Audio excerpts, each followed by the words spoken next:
Let's dive right into this explainer, where we're going to explore a deeply personal memoir that zooms out to reveal a massive, overarching societal contradiction. It's a narrative that starts with some really sweet, innocent childhood memories, but ultimately forces us to look at how societies navigate those incredibly blurry lines between geopolitical rivalry and a shared, undeniable love for art. This is a story about identity, history, and cinema, all viewed through the massive shadow of one of the subcontinent's biggest cinematic legends, Dilip Kumar. So let's get right into it.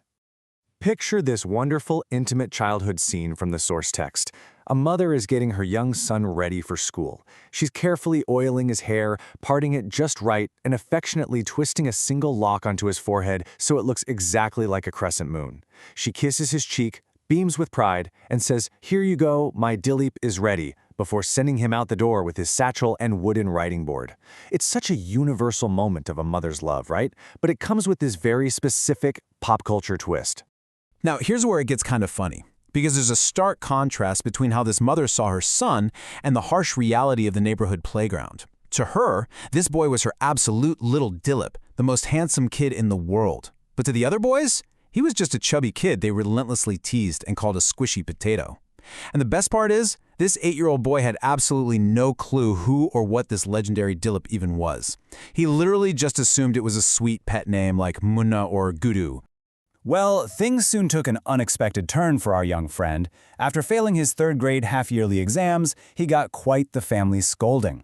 Seeking an escape from the heat, his mother actually packed up all 4 kids and embarked on a massive journey. They traveled on a ship called the SS Dwarka, heading toward Bombay for a young uncle's wedding. Now, the wedding itself wrapped up in a matter of weeks, but the family ended up staying in their maternal town of Uran for 6 whole months. And honestly, this accidental extended stay is what really sets the stage for a major cultural awakening.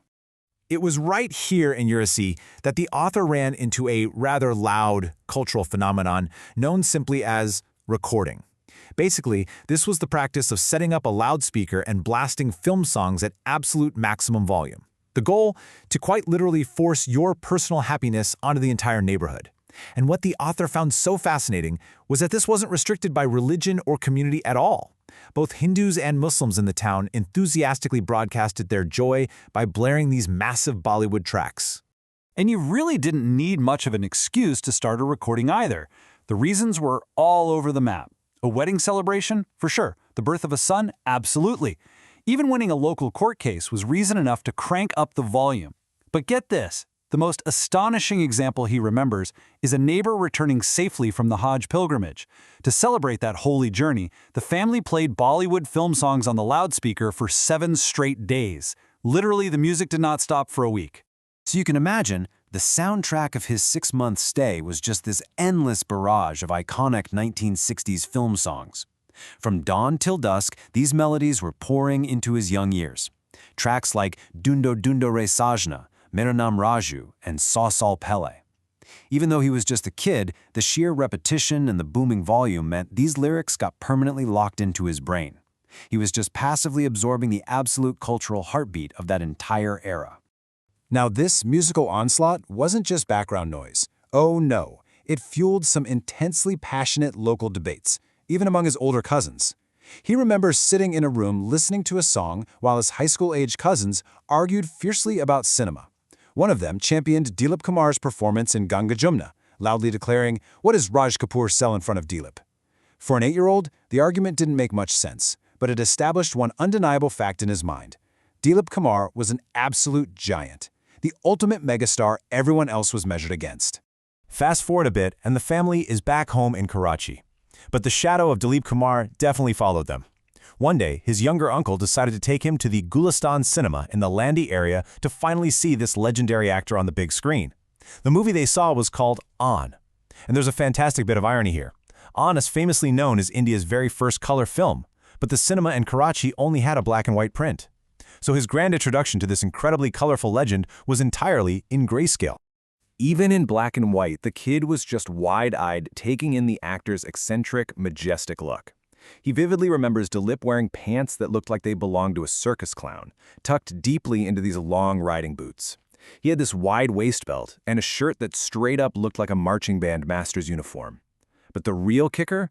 Right there on the silver screen, the actor was sporting the exact same signature forehead hair curl that the author's mother had painstakingly recreated on him every single morning. It finally clicked. He was absolutely captivated by the events unfolding on screen. He remembers the hero's arrogant smile while delivering this powerful dialogue to a haughty princess, swearing he'd drag her from her palace down to a humble hut. He remembers the pure joy of the hero singing while driving a horse cart. And, of course, the grand finale, a climactic, incredibly thrilling sword fight. For that young boy, this single film was the ultimate blueprint. It taught him exactly what a true cinematic hero was supposed to be. But as we move forward in history, the whole cultural landscape shifts drastically. Following the 1965 war, Indian films were strictly banned in Pakistan. Suddenly, the silver screens were dominated entirely by local actors. We enter the era of stars like Santosh, Darpan, and Sudhir, which eventually leads to the massive rise of romantic heroes like Wahid Murad and Muhammad Ali. And then, out of nowhere, a brand new film drops called Chakori, introducing a fresh-faced star named Nadeem. And here is where you really see the inescapable, lingering power of that Indian megastar's legacy. Nadeem became an absolute sensation, achieving massive success across Pakistan. But how did the public measure his greatness? As the quote from our source reveals, audiences excitedly declared, "Hey, this is the second Dilip Kumar." Think about that for a second. The absolute highest compliment a brand new, homegrown Pakistani hero could get was that he resembled an Indian actor whose films they weren't even legally allowed to watch anymore. Since the younger generation couldn't actually see his films, the older generation totally stepped in and transformed Dilip Kumar into this larger-than-life mythological figure. They passed down wildly exaggerated tales of his exploits. They excitedly debated whether Dilip slapped Raj Kapoor with his bare hand or hit him with a badminton racket in the movie Andaz. They spoke in hushed, reverent tones about his heartbreakingly tragic acting in Devdas. And naturally, they gossiped endlessly about his stormy, real-life romance with the actress Madhubala. He wasn't just an actor anymore. He was a living legend built purely on rumors, nostalgia, and undeniable cultural gravity. So this brings us to the core of our explainer today, the ultimate cultural paradox, a nation of contradictions. The author completely shifts gears here, moving away from that warm childhood nostalgia to make a profound and frankly impartial observation about national identity. We're looking at a massive, jarring disconnect. On one hand, politically, following the 1965 war, there is this deep-rooted animosity where India is viewed squarely as enemy number one. We're talking intense, bloodthirsty rivalries at the borders and incredibly fierce competition in cricket matches. Yet on the other hand, culturally, the exact second a Bollywood track plays or an Indian film is mentioned, society completely abandons that hostile stance. They build these incredible bridges of endless praise and admiration. It's a fascinating split between what the state dictates on paper and what the public's heart actually consumes. So I want to leave you with this incredibly provocative question to ponder. How exactly does a society balance deep-seated geopolitical enmity with a genuine, unyielding love for the supposed enemy's art? It just goes to show that while politicians can draw borders on a map and completely ban trade and travel, cultural roots and shared artistic histories are so deeply intertwined that they stubbornly defy those lines. It's a complex reality where the shadow of an actor like Dilip Kumar proves far, far stronger than the geopolitical lines drawn in the sand. I really hope this explainer gave you some fantastic food for thought today. Keep exploring and keep asking those big questions.